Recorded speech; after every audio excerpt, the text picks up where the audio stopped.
Hello అండి, అందరికీ నమస్కారం. Welcome to learn more. ఎలా ఉన్నారు, బాగున్నారా? మనం వీడియో పెట్టి చాలా రోజులైంది కదా. లాస్ట్ 2 వీడియోస్లో నాకు ఎంతగానో వచ్చినాయి, కానీ మీకు నచ్చినాయో నచ్చలేదో తెలియదు, కానీ వాటికి వ్యూస్ అయితే రాలేదు. ఈ శ్రావణ మాసంలో ఉపయోగపడే చిట్కాలతో పాటు వీడియో పెట్టాను కదా, పూజా రూమ్ టిప్స్. అవైతే మీకు ఖచ్చితంగా యూస్ అయితే చూడండి. ఒకసారి వెనక్కి వెళ్ళి నచ్చితే కనుక వీడియో లైక్ చేయండి. అలాగే ఫస్ట్ టైం మన ఛానల్ చూస్తే కనుక లైక్ చేయండి, షేర్ చేయండి, సబ్స్క్రైబ్ అవ్వండి. శ్రావణ మాసంలో శ్రావణ మంగళవారాలు, శ్రావణ సోమవారాలు, శ్రావణ శుక్రవారాలు పూజలు, తర్వాత మన పిల్లల స్కూల్లో వాళ్ళ క్యారేజెస్ హడావిడితో మన ఆడవాళ్ళందరికీ తీరిక లేకుండా సమయం గడిచిపోతుంది కదా. పొద్దున ఎలా స్టార్ట్ అవుతుందో రాత్రి ఎలా అయిపోతుందో కూడా తెలియట్లేదు. ఏదో కళ్ళు మూసుకొని కళ్ళు తెరిసరికి రోజు అలా అయిపోతుంది. సో శ్రావణ మాసంలో మనం పూజలు వ్రతాలతో పాటు మన ఇంటిని ఏ విధంగా మేనేజ్ చేసుకోవచ్చు పనులని, అలాగే కొన్ని ఆర్గనైజింగ్కి కానీ ఏదైనా సర్దడానికి మనము కొన్ని వస్తువులు ఎలా వాడుకోవచ్చు అనే విషయం గురించి ఈ వీడియోలో తెలుసుకుందాము. కొన్ని చిన్న చిన్న టిప్స్ కూడా ఉంటాయి. నచ్చితే కనుక వీడియో ఎండ్ వరకు చూడండి, ఎక్కడ స్కిప్ చేయొద్దు. సో ఈరోజు అయితే ఇది 2 days వ్లాగ్ అండి. ఎందుకంటే కొంచెము హెల్త్ కొంచెం నలతగా ఉంది, నీరసంగా ఉంది. అందుకని ఒకే రోజు వ్లాగ్ తీయలేకపోయాను. అందుకని 2 రోజులు కలిపి పెట్టాను అనమాట. కానీ మంచి ఇంట్రెస్టింగ్ టిప్స్ ఉంటాయి.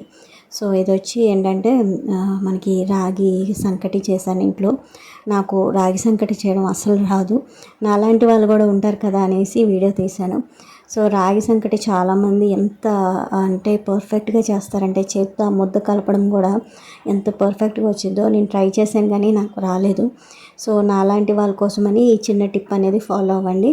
సో నేనేం చేశానంటే, ఒక చిన్న బౌల్ తీసుకొని దానికి నెయ్యి రాసేసి మొత్తము రాగి ముద్ద అంతా అందులో వేసేసి ఒక 2-3 సార్లు కింద ఇలా ట్యాప్ చేసామనుకోండి, సెట్ అయిపోయింది. అది ఒక 2 నిమిషాలు పక్కన పెట్టేసాము, అది ఈజీగా సెట్ అయిపోయింది. తర్వాత మనం బౌల్ తీసుకొని రివర్స్ చేసి వెనకాల ఒకసారి ఇలా కొట్టామంటే ముద్దలా పడిపోయిద్ది. ఇది ఎవరైనా వంట రాని వాళ్ళు కానీ, బ్యాచిలర్స్ కానీ, లేకపోతే నాలాగా రాగి సంకటి చేయడం రాని వాళ్ళు కానీ ఉంటే కనుక వాళ్ళు ఈ టిప్ అనేది ఫాలో అవ్వండి. ఈజీయే ప్రాసెస్. మనం 2-3 సార్లు ప్రాక్టీస్ చేస్తే వచ్చేసింది. అప్పుడప్పుడు చేస్తే మాత్రం ఇలాంటి చిన్న చిన్న టిప్స్ అనేది ఫాలో అవ్వాలి. సో మొత్తం ఇలా వేసేసాక వచ్చేస్తుంది అనమాట. రివర్స్లో వేసేస్తే కొంచెం వేడుకున్నప్పుడు వేసారంటే కరెక్ట్గా వచ్చింది. మరి చల్లగా అయ్యేదాకా ఉంచకండి. సో ఇలా వేసేసాను. ఈరోజు అయితే దీని కాంబినేషన్లో పప్పుచారు చేశాను అండ్ టిఫిన్కి చేశాను అనమాట. పిల్లలకేమో చాకోస్ తినేసారు వాళ్ళు. అందుకని మా ఇద్దరికి, మా హస్బెండ్కి, నాకే కాబట్టి ఇలా రాగి సంకటి చేశాను. చాలా రోజులు, ఎప్పుడో 1 year బ్యాక్ ఎప్పుడో చేశాను. అందుకని మళ్ళీ ఇప్పుడు చేశాను అనమాట. అందుకని మనకి రాదు అంత పర్ఫెక్ట్గా. రాని పనులు రాను అని ఒప్పుకోవడంలో తప్పేం లేదు. తెలిసిన పనులు తెలిసి అని చెప్పడంలో నష్టమేమి ఉండదు అనమాట. అందుకని రాదు కాబట్టి నేను ఇలాంటి వెరైటీ టిప్స్ అనేది ట్రై చేస్తాను. నాకు అనుకూలంగా ఉంటాయి, అలాగే తెలియని వారు కూడా తెలుసుకుంటారు కదా అని. సో పప్పుచారు వేసేసి మా ఆయనకి ఇచ్చేసి మిగతాది కూడా నేను సర్వ్ చేసుకొని తినేసాను అనమాట. టేస్ట్ మాత్రం చాలా బాగుందండి. సో షేప్ అనేది అటు ఇటు అయినా సరే టేస్ట్ మాత్రం చాలా బాగుంది. తర్వాత అయిపోయాక నేను ఇల్లు క్లీనింగ్ మొదలు పెట్టానమాట. పిల్లల స్కూల్ అనగానే మనకి ఇంట్లో సగం ఇవే ఉంటాయి, స్టేషనరీ సామాన్వే ఉంటాయండి. ఇటు చూసిన పెన్సిళ్ళు, ఎరేజర్, షార్ప్నర్స్. సో వాటిని నేను ఎలా ఆర్గనైజ్ చేశాను అనేది మీకు వీడియోలో చూపిస్తాను. సో నేను ఎలా ఆర్గనైజ్ చేశానని చాలా ఈజీగా మన ఇంట్లో పాత కప్స్ కానీ ఉంటాయి కదా, పగిలిపోయిన కప్స్ అలాంటివి.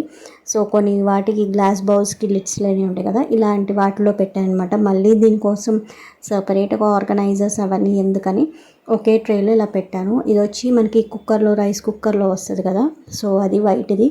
అందులో రెగ్యులర్గా వాడేవన్నీ పెట్టాను. ఇదేమో గాజులు. ఇవి ఏంటంటే అప్పుడప్పుడు, అంటే అదొకటి అదొకటి అలా ఉండిపోతాయి కదా, ఒక్కొక్కటి గాజు, తర్వాత పెద్ద గాజులు ఉంటాయి కదా, సో అవి అనమాట. సో అవి కూడా అలా నేను ఆర్గనైజ్ చేస్తాను. ఈసారి నేను అది DIY ఎలా చేశాను అనేది నేను నెక్స్ట్ వీడియోలో మీకు చూపిస్తాను. సో వీడియోలో ఎంత అయిపోతుంది కదా అనేసి నేను అది యాడ్ చేయలేదు. ఇంకా మిగతా సెక్షన్ మీ ఇంట్లో క్లీనింగ్ అంతా కంప్లీట్ చేస్తానమాట. ఈ శ్రావణ మాసంలో పొద్దున్న ఎర్లీగా లెగుస్తున్నాను కొద్దిగా. అందుకని అసలు ఆ పనులు అటు ఇటు కొంచెము మన బాడీ తట్టుకోవాలి కదా, రిలాక్సేషన్ అనేది కూడా ఉండాలి కదా. అందుకని కొంచెం నీరసంగా అయితే ఉంది. అందుకని ఈ మధ్య కాలంలో రెగ్యులర్గా వీడియోస్ అయితే పెట్టలేకపోయాను.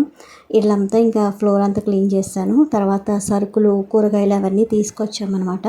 సో నేను ఫాలో అయ్యే టిప్ ఏంటంటే, ఇలా బట్టల సబ్బులు కానీ లేకపోతే విమ్ సోప్స్ కానీ నేను ఇలా 10 రూపీస్ సోప్స్ మాత్రమే తెస్తానండి. ఇవి ఒక 10-20 తెచ్చుకొని పక్కన పెట్టుకుంటాను.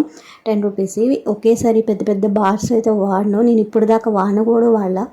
మనం ఏంటంటే కొన్ని పనులు ఏదో పాషో లేకపోతే లగ్జరీయో లేకపోతే ఉన్న వాళ్ళు అన్నట్టు చేస్తాము.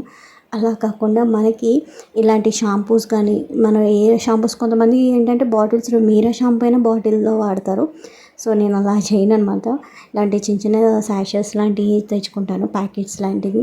అవి ఒక 30-40 అలా తెచ్చుకొని 1 మంత్ 2 మంత్స్ వరకు అవి కంటిన్యూ చేస్తా. ఇలా వాడడం వల్ల ఏంటంటే మనకి వేస్టేజ్ అయితే ఉండదు. తర్వాత ఎంత వాడుతున్నామో అనేది లెక్క ఉండిద్ది. అండ్ నెక్స్ట్ వచ్చి కూరగాయలు కూడా తీసుకొచ్చాము. ఇది మొన్నటి వీడియో. సో మొన్న బయటికి వెళ్ళి కూరగాయలు అవి తీసుకొస్తుంటే, మార్కెట్కి వెళ్తుంటే ఇవి రోడ్డు మీద నాకు కనిపించాయండి. వాక్కాయలు అంటాం కదా, మీలో చాలామందికి తెలిసే ఉండిద్ది. వాక్కాయలు చాలామంది ఉప్పు కారం వేసుకొని తింటారు, తర్వాత పప్పులో వేస్తారు, పచ్చడి చేస్తారు. కానీ దానికి బెస్ట్ కాంబినేషన్ ఏంటో తెలుసండి, ఉప్పు ఒకటే. వాక్కాయలు కడిగేసి కొంచెం ఉప్పు అద్ది తిన్నారంటే టేస్ట్ అయితే అదిరిపోద్ది. కారం కూడా అవసరం లేదు. అండ్ ఇది వచ్చి చింత చిగురు అనమాట. ఇవి ఎప్పుడు నేను మార్కెట్కి అయితే వెళ్ళను, మా హస్బెండ్ వెళ్ళి తెచ్చేస్తారు. ఈసారి నేను వెళ్ళాను, ఇద్దరం కలిసి వెళ్ళాము. అందుకే నాకు నచ్చినవి అన్నీ కనిపించినవి అన్నీ తెచ్చాను. ఇది వచ్చి పొనగంటి కూర. పొనగంటి కూర నేను తీసుకురావడం ఇదే ఫస్ట్ టైం, వండడం కూడా ఈసారి ఫస్ట్ టైం అనమాట. అయితే దాని గురించి తెలుసుకోవాలి కదా, మనకి తెలియని వాటి గురించి తెలుసుకోవాలి. ఇది వచ్చి మునగాకు కూడా ఇవన్నీ 10 రూపీసేనండి. నేను తీసుకొచ్చినవన్నీ కట్ట అవన్నీ 10 రూపీస్ అనమాట. మిగతావి కూడా సరుకులు అవి తీసుకొచ్చాను. సో సరుకులు డీమార్ట్లలో తీసుకొచ్చాను. సో వీటి ఆర్గనైజేషన్ అనేది కూడా నెక్స్ట్ వీడియోలో చూపిస్తాను. సో ఇందులో నేను చెప్పిన 1-2 టిప్స్ అయినా మీ అందరికీ నచ్చాయి అనుకుంటున్నాను. నచ్చితే కనుక వీడియో నచ్చితే కొంచెం లైక్ చేయండి, అలాగే కామెంట్ చేయండి. ఏదైనా సజెషన్ కానీ ఏవైనా ఉంటే కనుక నాకు కామెంట్ సెక్షన్లో కామెంట్ చేయండి. వీడియో నచ్చితే లైక్ చేసి షేర్ చేసి సబ్స్క్రైబ్ అవ్వండి.